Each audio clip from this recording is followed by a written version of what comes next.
You are currently the only person in this conference.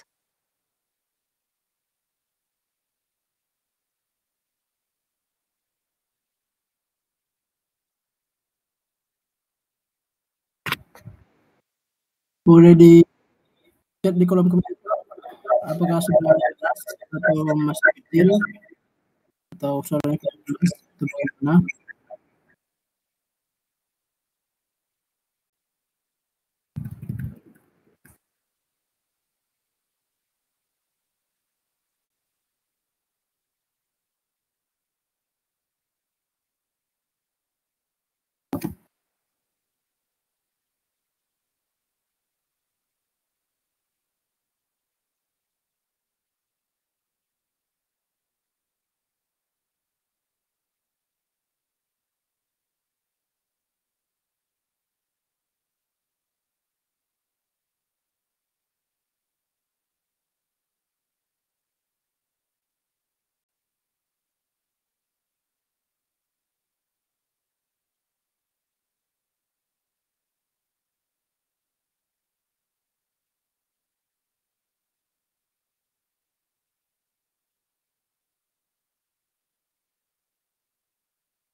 Tes, apakah sudah bagus?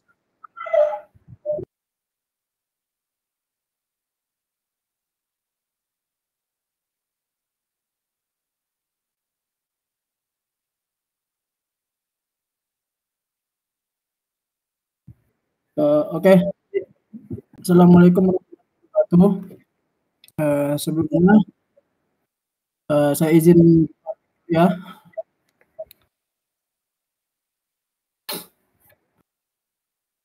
Baik, perkenalkan saya Alvin Anugrah Pratama, dari Universitas Padang. Sekarang sedang mengikuti aktivitas Cyber Security pada AI Academy MSIB batch 7. Pada webinar kali ini itu adalah bagian dari praktik webinar soft skill untuk memenuhi nilai dari B batch 7. Saya untuk melakukan screenshot.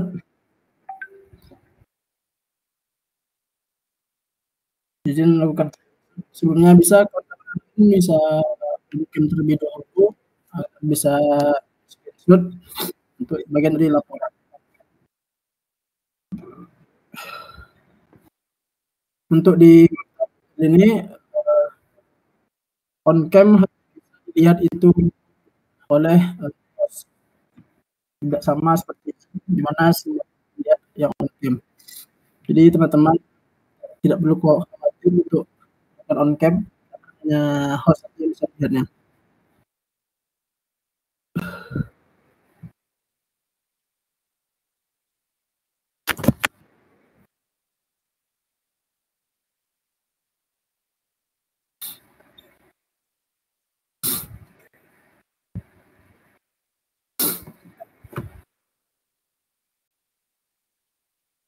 Yang lain kita coba on cam untuk mengambil gambar.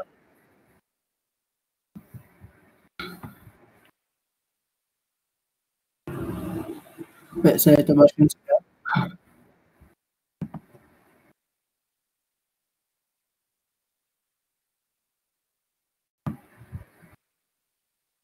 Oke, untuk kawan-kawan lain on cam-nya sudah saya ambil ya.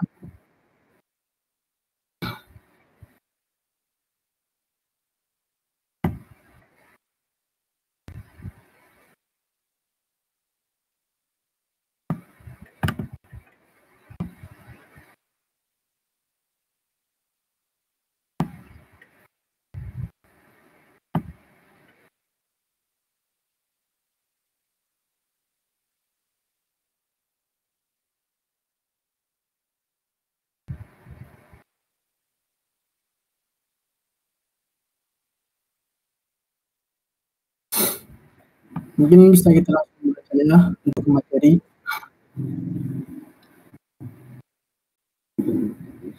Di sini saya sudah membuat presentasi lebih kurang 5 slide. Mana judul kita pada sampel ini itu cyber security, web penetration.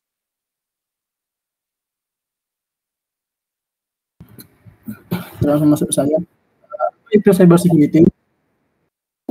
Secara definisi, cyber security itu adalah rangkaian teknologi, proses, dan praktik yang dirancang untuk melindungi sistem, jaringan, dan data dari serangan atau akses yang tidak sah. Dengan meningkatnya ketergantungan teknologi dan internet, cyber security menjadi sangat krusial untuk menjaga privasi dan keamanan data pengguna.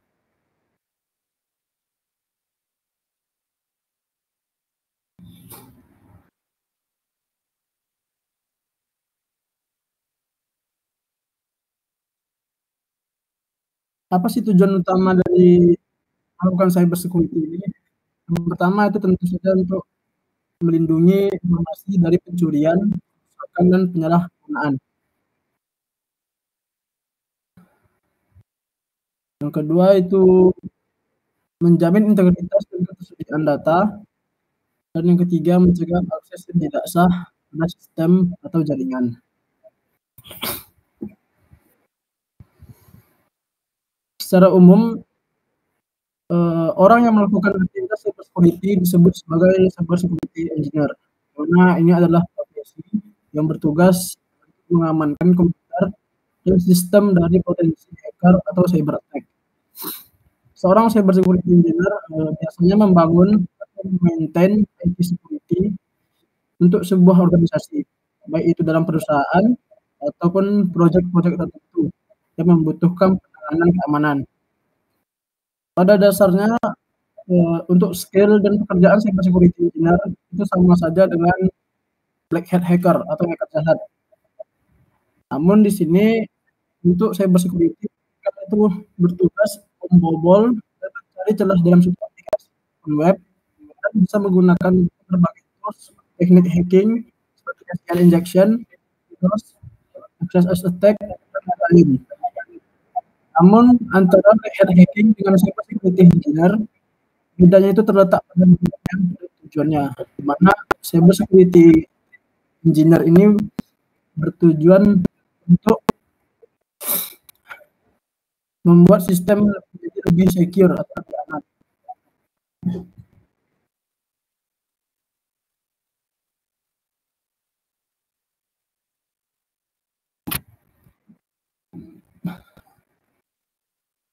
Yang kedua, kenapa cyber security itu penting?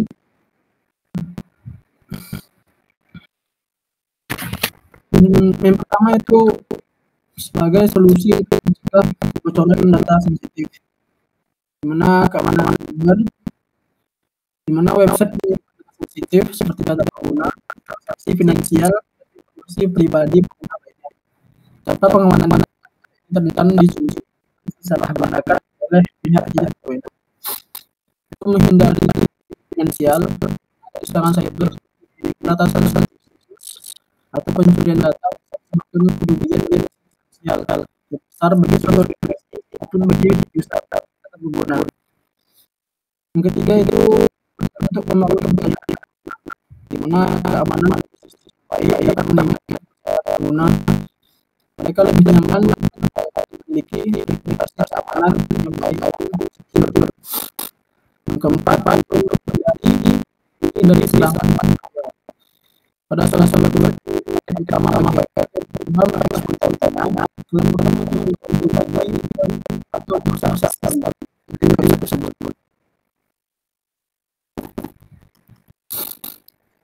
Kedua adalah PP kartu, mana secara umum untuk di PP tidak mana yang pertama kita hacker atau katakan dengan ilah yang jahat, kemudian lain hacker mana ini adalah cara melanggar keamanan untuk menggunakan jahat biasanya dengan cara mencuri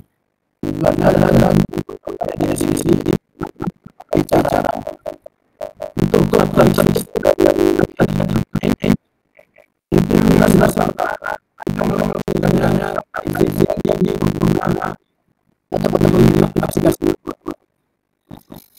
Kedua, misalnya berjualan untuk keuntungan finansial saat atau barang-barang dari kawan. Dan contoh ini terjadi pada data nasional kita, ada macam software lahirnya itu data perusahaan melalui web. Lalu yang kedua bisa dikatakan ini adalah yang baik dan jahat. Naik secara perasaan melanggar keamanan data ethical hacking untuk menghack tanpa izin, tetapi biasanya tidak biasanya seorang hacker baik untuk melakukan masalah keamanan yang ditemukannya oleh bahasa. Untuk listriknya biasa hacker ini sistem tanpa izin, tidak berniat untuk merusak tersebut, berbeda dengan hacker yang untuk merusak. Yang kedua itu terkadang hacker ini melakukan ketertarikan kepada sistem dan terkadang imbalan dengan laporan mereka. Untuk contohnya, dari hacker ini kita menemukan website kita mengeksploitasi, namun pada akhirnya sang pemilik website terkait salahnya dan kita meminta bayaran. Satu contoh dari hacker. Yang ketiga itu adalah white hat hacker atau juga dikenal sebagai ethical hacker atau dikenal juga sebagai penetration tester, di mana seorang peretas komputer etis pakar keamanan komputer yang membobol sistem atau aplikasi secara legal, lalu melaporkan celah yang dibobol plus memberikan rekomendasi perbaikan terhadap celah tersebut. Untuk karakteristik dari web sendiri, di mana mereka memiliki atau bekerja secara legal. Lalu yang kedua, bekerja untuk meningkatkan keamanan sistem, biasanya dikenal sebagai ethical hacker atau tester atau penetration tester.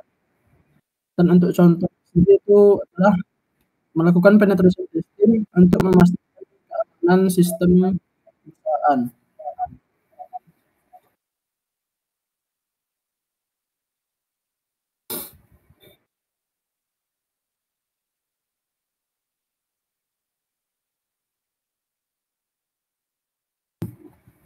Selanjutnya itu ada kategori cyber security. Secara global atau cyber security sendiri dibagi menjadi dua, yaitu ada red team atau attacker dan blue team sebagai defender. Red team sendiri itu adalah offensive tim yang melakukan serangan, mana tim ini bertugas sebagai bad guy atau orang yang buruk untuk melakukan simulasi serangan, mulai mencoba mencari celah dan membobol sistem, lalu melakukan audit security dan penetration testing. Untuk blue team, defensive protect atau tim yang berperan sebagai membuat pertahanan, di mana tim internal yang bertugas melakukan pencegahan, perlindungan dan melakukan analisis dan konfigurasi untuk memastikan aset terlindungi dengan baik. Untuk seorang penetration tester itu masuk dalam kategori red team, di mana untuk tujuan dari red team sendiri adalah mengidentifikasi kelemahan sistem sebelum disalahgunakan oleh ancaman nyata, atau memberikan wawasan keamanan dan memberikan rekomendasi kepada blue team. Sedangkan tujuan dari blue team itu adalah menghentikan serangan dan memperbaiki yang ditemukan selama proses kerentanan.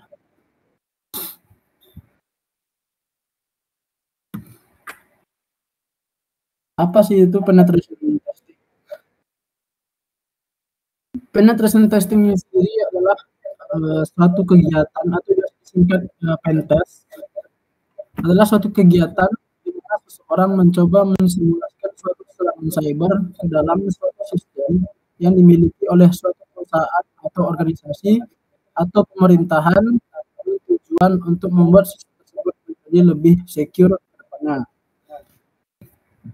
Orang yang melakukan kegiatan penetration testing biasa disebut dengan penetration tester atau pentester.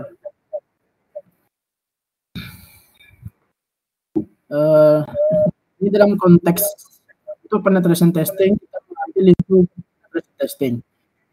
Apa sih itu web testing? Web pentest adalah proses menguji keamanan suatu aplikasi web dengan cara meniru serangan yang mungkin dilakukan oleh hacker atau pihak yang tidak berwenang, di mana tujuannya adalah untuk mengidentifikasi dan mengevaluasi kerentanan atau celah dalam sistem tersebut sebelum hacker yang sebenarnya melakukan eksploitasi atau melakukan serangan terhadap website di sistem kita. Berbagai metode pendekatan dalam web testing, salah satunya itu menggunakan berbagai metode simulasi serangan seperti SQL injection, XSS attack, dan CSRF token, dan lain sebagainya. Yang kedua itu berfokus pada pengujian komponen seperti autentikasi, otorisasi, endpoint suatu sistem, dan validasi input untuk memastikan perlindungan yang memadai. Apa sih tujuan dari penetration testing itu sendiri? Yang pertama itu digunakan untuk mengidentifikasi kerentanan, di mana menemukan celah keamanan pada dalam aplikasi web. Yang kedua, mengevaluasi risiko, digunakan untuk menilai potensi dampak dari kerentanan yang ditemukan. Lalu ada memberikan rekomendasi perbaikan, itu sebuah saran untuk memperbaiki celah yang ditemukan. Dan terakhir itu menghindari potensi serangan, di mana memastikan bahwa kerentanan dapat diperbaiki sebelum serangan tersebut terjadi. Mengapa penetration testing harus dilakukan? Yang pertama tentu mencegah terjadinya insiden cyber attack. Lalu yang kedua itu mengetahui dan mengukur potensi ancaman cyber terhadap suatu sistem dan layanan. Yang ketiga, menilai bagaimana kesiapan cyber defense ketika terjadi cyber attack. Yang keempat, membantu untuk memperkuat keamanan suatu sistem, lalu memberikan saran untuk memperbaiki celah keamanan yang ditemukan, dan melatih security awareness dari karyawan perusahaan yang di penetration testing. Dalam penetration testing sendiri terdapat beberapa metode, di mana ada metode yang umumnya diketahui ada black box, dan white box. Pentest seorang apapun terhadap sistem yang diuji coba. Di mana dalam metode black box ini seorang pentester tidak diberikan informasi apapun mengenai sistem yang mereka retas atau yang mereka uji, baik itu terkait infrastrukturnya, source code yang digunakan oleh sistem tersebut, dan lain-lain. Pentester ini pada metode black box berperan layaknya seorang hacker sesungguhnya, di mana bertugas mengeksploitasi suatu sistem untuk menemukan celah keamanan yang dapat dimanfaatkan. Dan pentester harus memulai dengan mengumpulkan informasi secara mandiri dan melakukan analisis untuk menentukan jenis serangan yang tepat untuk dilakukan oleh sistem tersebut. Sehingga untuk metode black box ini, seorang penetration tester atau bug hunter benar-benar tidak mempunyai informasi apapun sebelumnya terkait sistem yang akan diuji. Jadi berperan layaknya betul-betul sebagai seorang hacker. Yang kedua itu ada gray box, yaitu adalah jenis pentest yang dilakukan dengan pentester yang memiliki beberapa informasi mengenai sistem target. Di mana pada metode gray box ini memberikan penilaian keamanan yang lebih efisien dibandingkan dengan metode box, di mana seorang pentester sudah diberikan sejumlah informasi dari sang pemilik sistem. Pentester dapat menguji sistem keamanan sekaligus mensimulasikan serangan dari yang informasi terimanya. Pada metode gray box memungkinkan tester untuk melakukan pengujian secara lebih berfokus, mengeksploitasi kerentanan dengan risiko yang lebih besar. Yang ketiga itu ada white box, di mana jenis tes yang dilakukan dengan tester yang memiliki banyak sekali informasi dan privilege tentang sistem yang dimiliki. Dengan kata lain, white box ini dapat dibilang seorang pentester itu sudah memiliki informasi yang cukup banyak yang diberikan itu dari tim cyber security perusahaan tersebut atau pemilik website tersebut telah memberikan informasi banyak terkait sistem mereka, sehingga seorang pentester di white box mengetahui semua informasi yang diperlukan untuk melakukan penetration tester karena sudah diberi akses penuh. Maka tantangan dalam white box adalah meneliti dan memilah-milah data yang diterima dan mengalokasikan celah pada tiap titik yang dianggap berpotensi, sehingga dapat dilihat perbedaan black box dan white box sendiri, di mana pada black box seorang pentester betul-betul berperan sebagai seorang hacker tanpa memiliki apapun, dan sebagai di dalam white box seorang pentester itu sudah dilengkapi dengan informasi secara penuh. Dan dari kesulitan sendiri itu metode box lebih sulit dilakukan daripada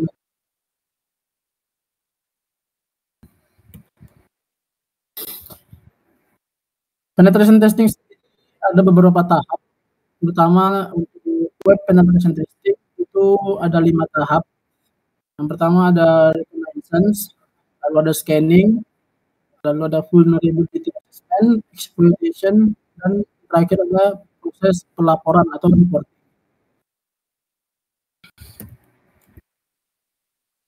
Yang pertama itu ada reconnaissance atau bisa dibilang memata-matai. Ini adalah tahap di mana seorang penetration tester mengumpulkan informasi yang dimiliki target sebanyak mungkin.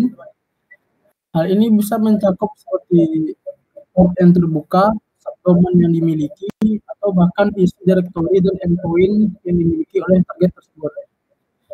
Tujuannya itu untuk memahami bagaimana target tersebut bekerja atau beroperasi dan menemukan kemungkinan titik kerentanan awal.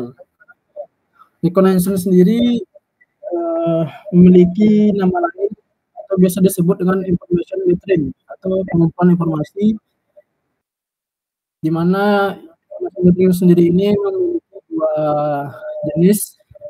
Yang pertama itu ada passive reconnaissance, yang kedua ada active reconnaissance. Untuk passive reconnaissance ini adalah mengumpulkan informasi dari sumber publik tanpa mengganggu target, atau dapat dikatakan seorang penetration tester itu mengumpulkan informasi tanpa harus melakukan kontak langsung dengan target, di mana tools atau media yang digunakan bisa seperti Whois, NSLOOKUP, dan profil target pada media sosial. Yang kedua itu ada active reconnaissance, di mana di sini seorang penetration tester itu mengirimkan permintaan langsung atau melakukan kontak langsung ke target untuk mendapatkan informasi lebih rinci. Mana untuk contoh active reconnaissance ini bisa menggunakan terminal, yaitu menggunakan ping atau menggunakan traceroute, atau juga menggunakan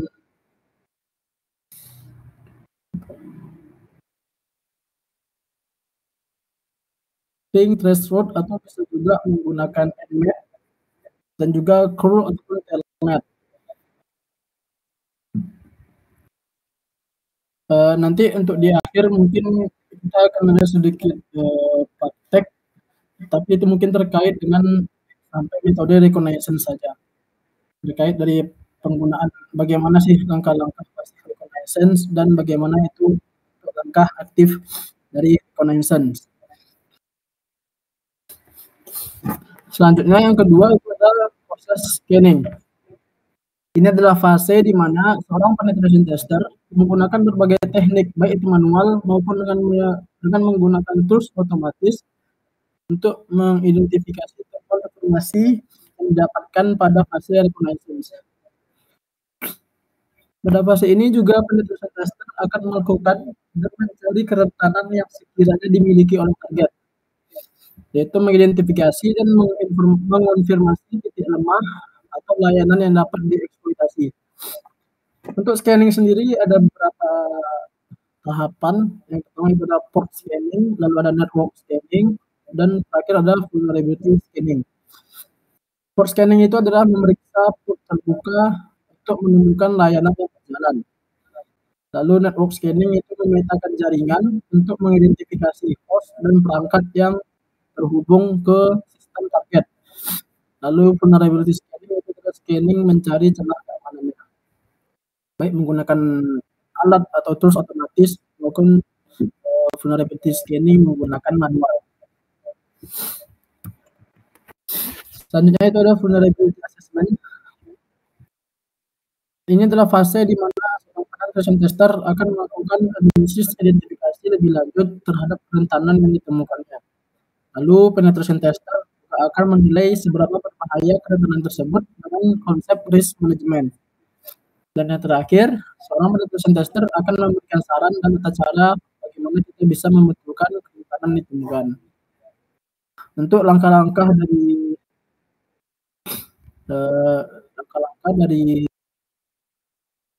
mengidentifikasi potensi kerentanan, lalu mengevaluasi seberapa besar dampak dari celah tersebut, dan yang terakhir mengkategorikan kerentanannya berdasarkan risiko dari celah kerentanan tersebut. Tujuan dari vulnerability assessment sendiri yaitu untuk menyusun kerentanan yang perlu diperbaiki sehingga mengurangi risiko terhadap sistem.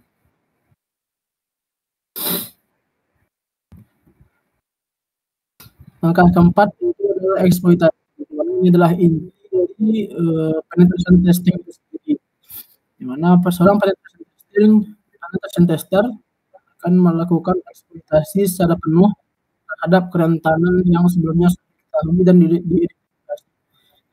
Penetration tester bisa memanfaatkan kerentanan tersebut bagaimana orang hacker atau orang jahat memanfaatkan kerentanan tersebut. Dan bahkan penetration tester juga diperbolehkan untuk mengeskalasi kerentanan tersebut menjadi lebih berbahaya lagi dengan tujuan edukasi dan keamanan. Untuk jenis eksploitasi ada dua, yaitu manual testing dan juga automatic testing. Di mana di manual testing ini sendiri ini sudah menggunakan metode manual untuk memverifikasi kerentanan, baik itu secara dari parameter sistem tersebut ataupun dari validasi inputnya. Untuk automated testing kita menggunakan alat otomatis untuk mengeksploitasi kerentanan yang ditemukan. Contohnya itu seperti SQL Map, Nuclei, mana itu adalah yang digunakan untuk mencari kerentanan dari SQL injection juga XSS. Sebagai catatan, eksploitasi ini harus dilakukan secara etis dan hanya setelah mendapatkan izin dari pihak terkait atau izin dari target memiliki sebagai pemilik website tersebut. Tujuannya sendiri untuk memvalidasi apakah kerentanan yang ditemukan dapat digunakan untuk mendapatkan akses untuk mengakses data sensitif milik pengguna atau mengakses data yang tidak sah.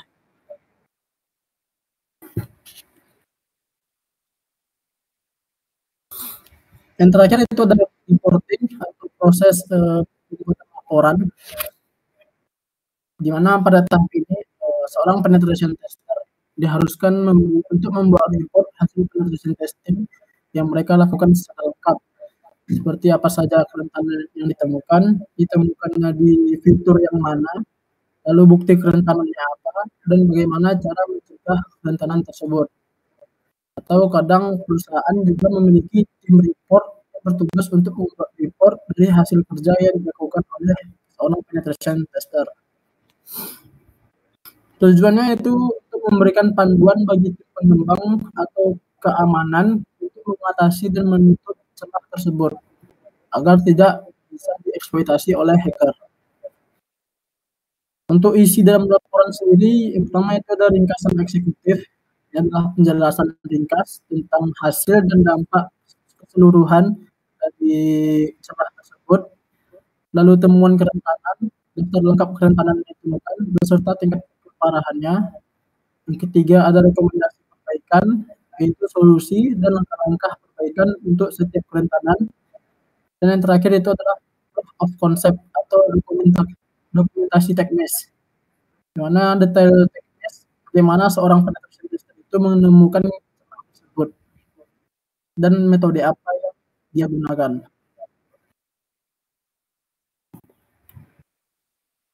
Dalam proses reporting itu ada namanya CIA triad, di mana ketiga elemen ini adalah elemen penting dalam proses reporting dan elemen penting dalam menentukan tingkat kerentanan tersebut, apakah tingkatnya low, medium, high, atau critical.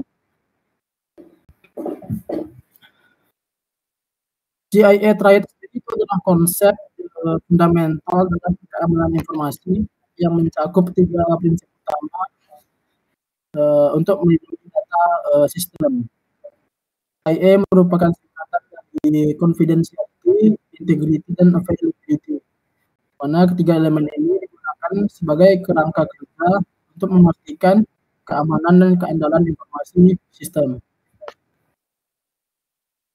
CIA sendiri adalah dasar keamanan informasi yang bertujuan untuk melindungi data dari ancaman, memastikan keakuratan data, dan menjamin aksesibilitasnya bagi pengguna yang berhak.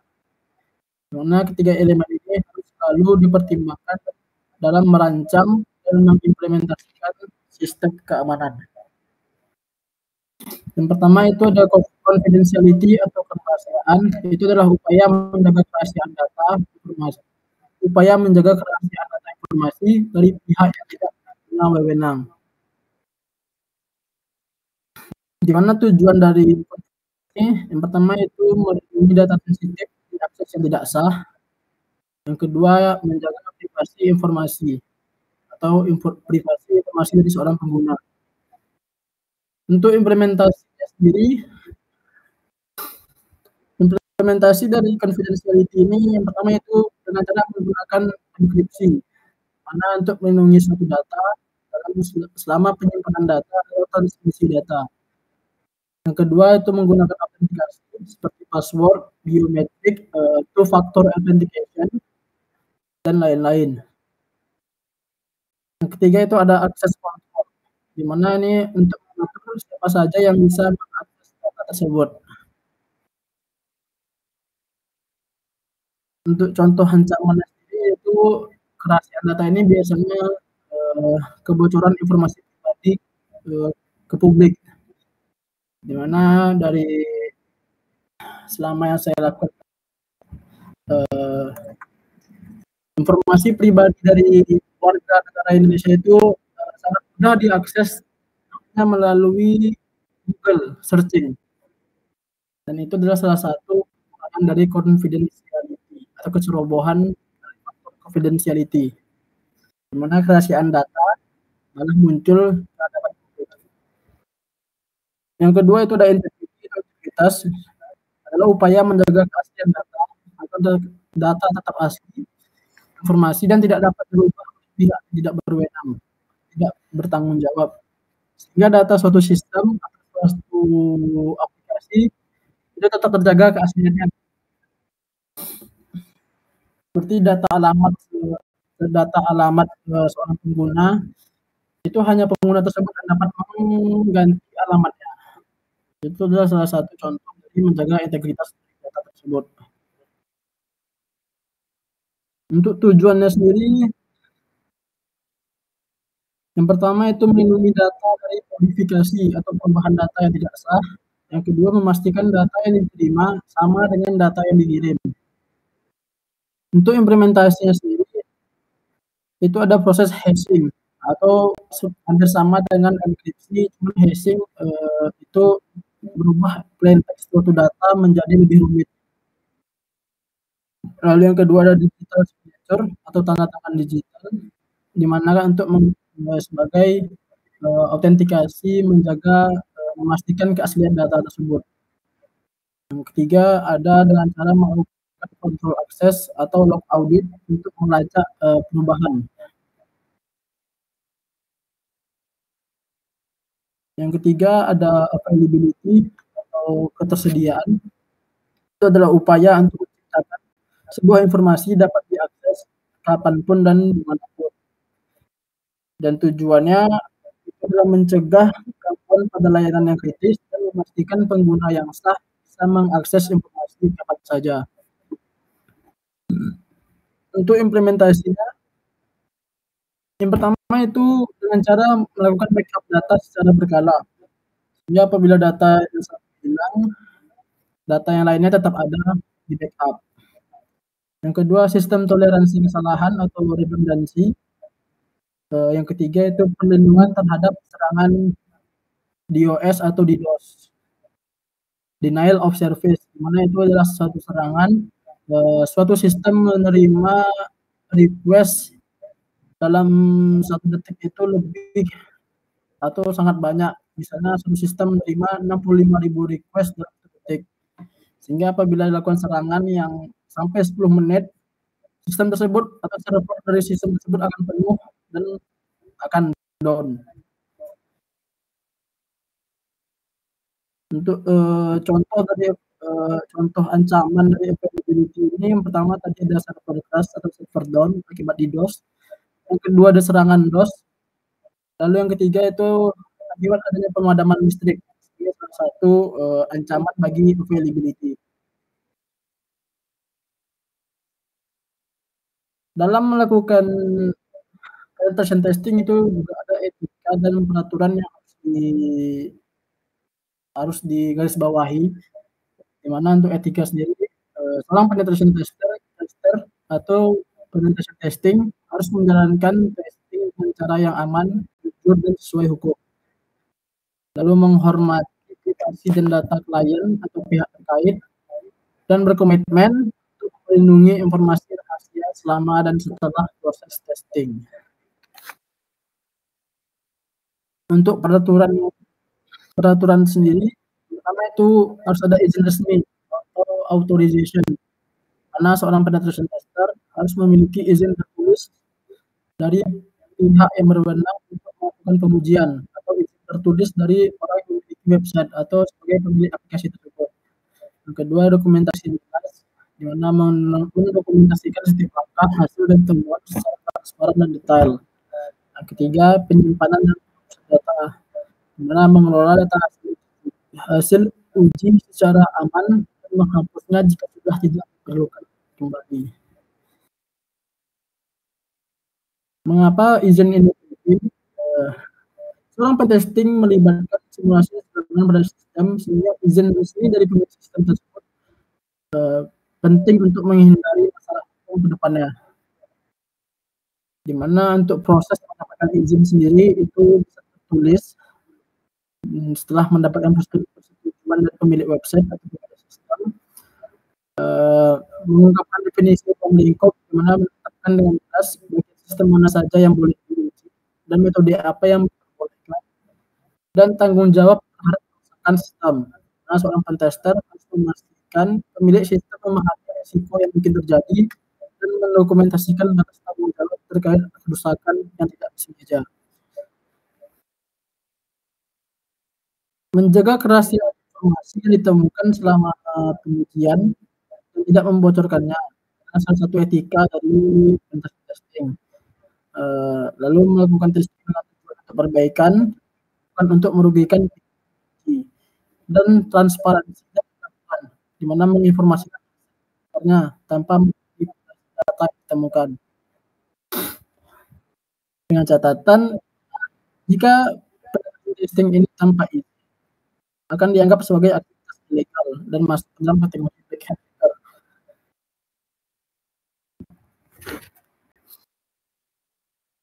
Penetration testing dilakukan untuk meningkatkan keamanan, bukan untuk mengganggu sistem atau mengambil keuntungan dari kelemahan sistem tersebut. Mungkin untuk materi sekian. Untuk minggu depan itu saya juga ada webinar soft skill. Teman-teman bisa mengikutinya di mana minggu depan itu kita full praktek untuk terkait exploitation. Dimana kita akan melakukan eksploitasi dari SQL injection dan juga XSS attack. Dimana sudah saya siapkan untuk pengujiannya. Dan juga sudah saya target tumbalnya sudah ada. Untuk sebelum kita tutup praktek pada pertemuan ini itu kita melakukan praktek reconnaissance. Baik itu praktek terkait pasif reconnaissance ataupun praktek terkait aktif reconnaissance.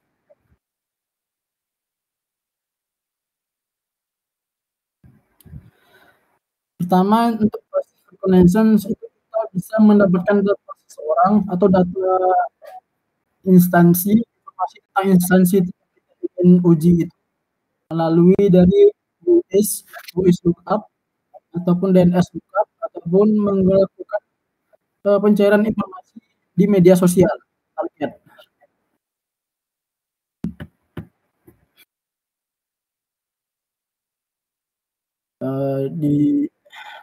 Matikan dulu screen-nya. Nah,